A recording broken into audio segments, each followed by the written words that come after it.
Hello, Dr. Brant Hulsebus here, and welcome to another edition of Ask the Chiropractor. Ask the Chiropractor is my little podcast that I do when someone has a question about chiropractic or chiropractic care. I try to answer. I'm a chiropractor here in Rockford, Illinois. I'm a proud graduate of Palmer College of Chiropractic, and I'm happy to be the team chiropractor of the Rockford Ice Hogs. Let's dive into it.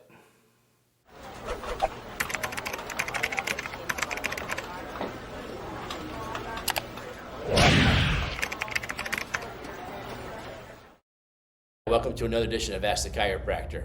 Last week I did a talk about GLP and blood sugar and stuff like that. Many of you came to me and asked me questions about your student athletes. You had questions about my student does this sport.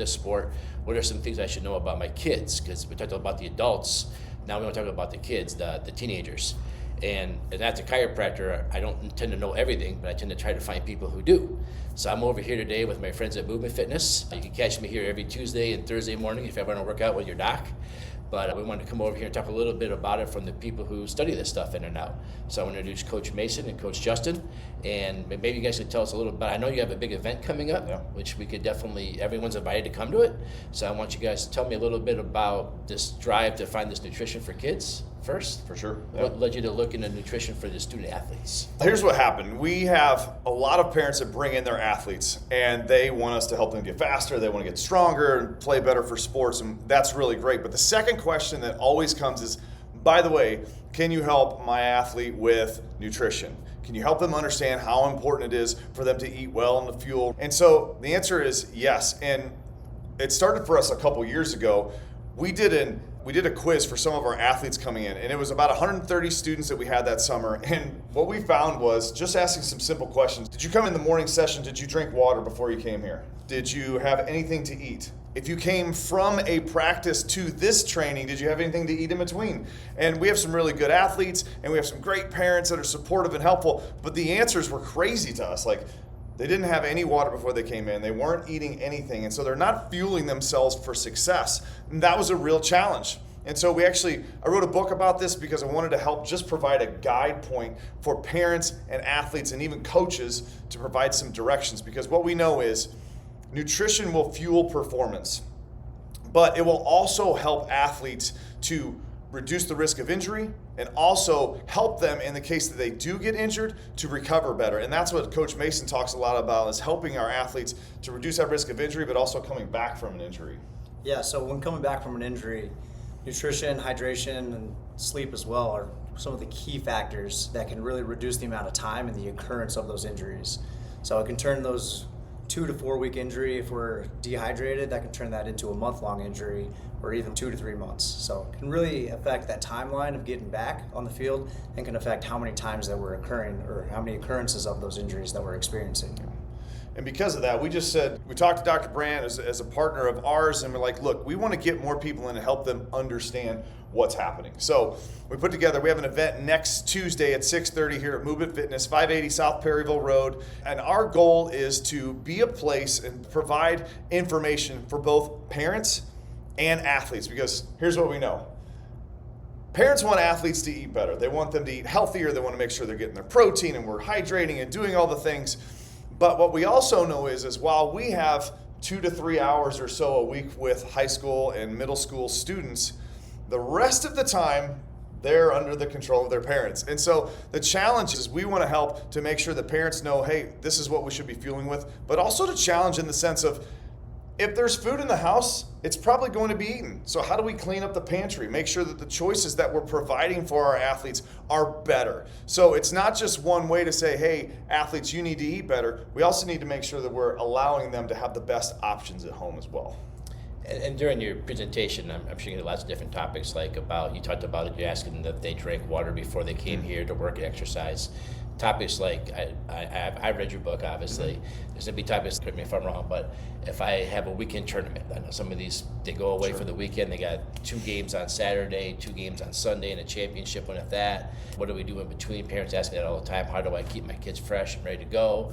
And even after practice. I know for me, when I played football, water was a treat. If we didn't screw up for half an hour, we were given water. And I worked with USA Football to teach coaches that's not right. No. Water is very important, and I think we've seen a turnaround of that. But can you hit a little bit of these topics? We don't have to talk a little bit about some of these ideas, and so I'll pass it back. Yeah, absolutely. So there's a lot of things with tournaments, but one thing that we're going to talk through in particular with Coach Mason in terms of injuries is how important, not only when we think of training, we think of muscles and how do we help get faster and stronger, but also we're training for tendons and ligaments and things like that, and hydration has a big deal to do with that. Definitely. So our ligaments, they're made 2/3 of strictly just water, and then the last third of our ligaments, they use that water for the elastic ability. So it's really important for a ligament to be elastic, because if it's not, then it'll just snap. And no one wants to deal with torn ligaments or tendons or anything like that. Yeah, my father always described ligaments and tendons like onions. There's lots and lots of layers to them. And when you tear them or you injure them, sometimes people hear a torn ligament and they think they have to go get a surgery. No, you just rip some of your outer layers of your onion and it tries to grow back together. And I talk in the office all the time about the importance of making sure that you give the building blocks that it needs in order to heal. And there's special considerations, correct, when you're talking about someone that's teenager that's not done growing yet. Definitely, yeah. Absolutely. So that's part of that. Those are things that we don't normally think through. But in terms of tournaments, and we know that club sports has continued to grow, and we know that weekend tournaments are going to happen, week-long tournaments happen depending on what age you are. So the challenge is how do we fuel for that? And the goal is there's different factors, because we don't know if we're going to play at 8 a.m., we don't know if we're going to play at 2 p.m., we don't know if we're going to play the game an hour after that, or we're going to wait 6 hours in between.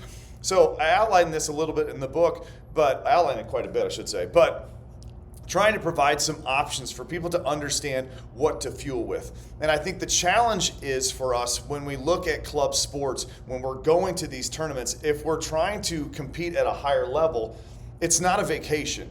So we need to actually think in advance and go, how can we prepare for what's going to come? Because we don't know where we're going to be.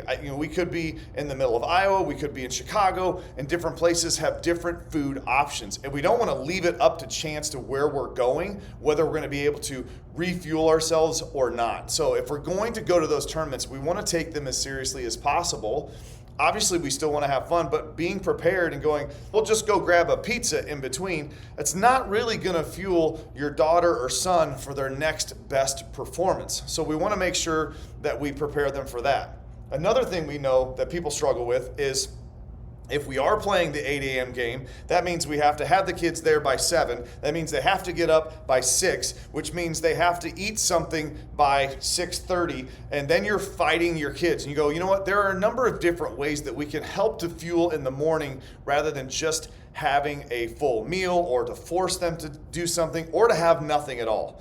So that's part of the deal, is structuring that to think, like, how are we actually fueling ourselves and preparing? And if we can do something the night before to help them set themselves up, and maybe a snack in the morning, there's different options that we can do with that.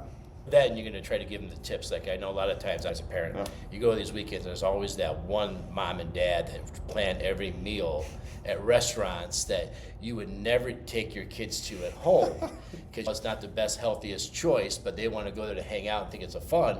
But you're thinking about, I got to take care of my kid, and even like you said, breakfast. For sure. There's always that egg-like substance in the hotels they serve, and the pancakes and the waffles and all the cereal and stuff like that. Yeah.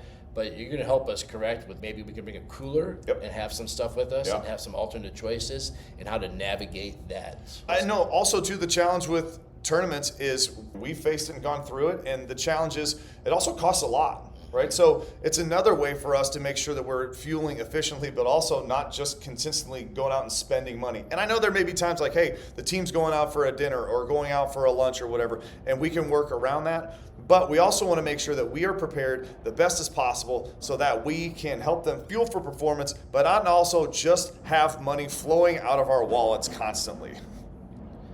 So that's going to be October 15th. October 15th. 6:30 here in Rockford. Yes, sir. And if you want to attend that, you can go to my website, you can go to the Movement Fitness website, social media pages. I'll put some links after this, so wherever you're listening or hearing this.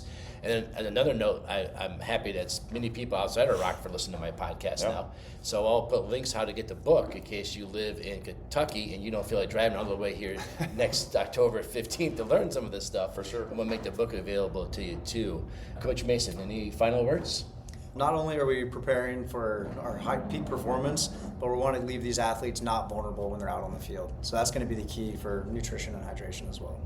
Coach Justin, final Absolutely. Look, I think this is a bigger deal, and parents know this, but it's going to take time and effort. And so our job is to help to continue to educate. It's not perfection, but we want to continue to put steps in place, because what we know is what we're doing now for our athletes is going to be a part of their long-term plan, and we want to help to prepare them as best as possible to not just reach for the pantry, to not just go for the fast food place because it's quick and convenient. We want to make sure that it also helps them to set up patterns and habits in their lives that will allow them to fuel themselves for the rest of their lives to be successful. Awesome. If you have any questions or anything you want to ask, you can always leave a comment below wherever you're watching or listening to this. And if you have a question for Coach Justin or Coach Mason, I promise I'll forward it on. Like I said, I'm here 2 or 3 times a week doing my thing anyway. We'll be happy to share that information with them, and they can get back to you too. Other than that, thanks for tuning in. Make sure you like and subscribe, and check out Movement Fitness. You'll see the links I do to them all the time. You can find more information about them too. Thanks, guys.